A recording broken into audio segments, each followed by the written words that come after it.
નમસ્તે મિત્રો, આપનું સ્વાગત છે યુટ્યુબ ચેનલ ગ્લેમ ઓફ ગોડમાં। ગઈકાલે આપણે લોકોએ હિરણ્યાક્ષ વિશે સંપૂર્ણ જોયું હતું કે તેના પૂર્વજન્મ, તેનો વધ। આજે આપણે જોઈશું બ્રહ્માની સૃષ્ટિઓનું વર્ણન।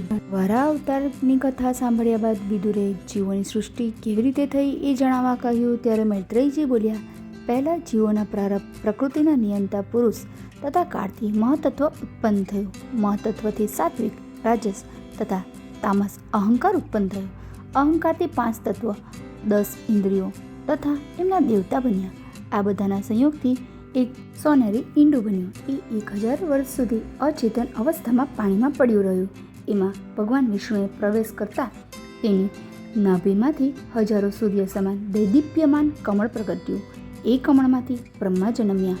એમણે લોકોની રચના બાદ પોતાની છાયા માટે તામિસ્ત્ર, અંધતામિસ્ત્ર, તમ, મોહ અને મહામોહ એમ 5 અવિદ્યાઓ બનાવી। આ સૃષ્ટિઓ અંધકારથી ઘેરાઈ ગઈ એટલે એમને બ્રહ્માએ છોડી દીધી।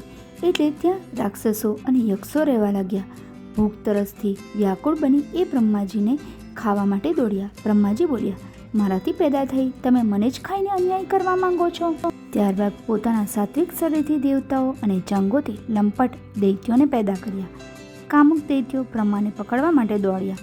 આથી ભયભીત બની બ્રહ્મા બચવા માટે નાસીને વિષ્ણુ પાસે પહોંચ્યા। વિષ્ણુની આજ્ઞાથી એમણે પોતાનું અપવિત્ર શરીર ત્યાગી દીધું।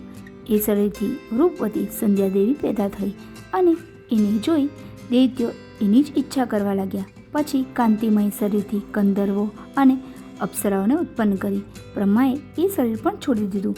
ત્યારબાદ પોતાના શરીરની આળસથી એમણે ભૂત, પિશાચ વગેરે પેદા કર્યા। તે શરીર છોડ્યા પછી તેમણે પોતાના જીવાત્માથી સર્ધ્યદેવો અને પિતૃગણોને પેદા કર્યા। તે પછી પોતાની તિરોધાન શક્તિથી સિદ્ધો અને વિદ્યાધરો ઉત્પન્ન કર્યા। ત્યારબાદ તજેલા શરીરથી નાગ પેદા કર્યા।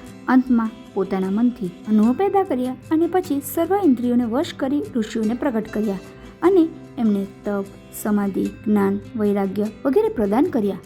આ છે બ્રહ્માની સૃષ્ટિઓનું વર્ણન।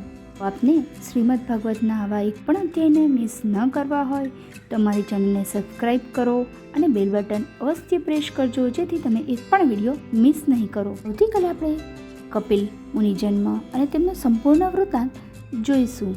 તો આવતીકાલે ફરી મળીએ। જય શ્રી કૃષ્ણ।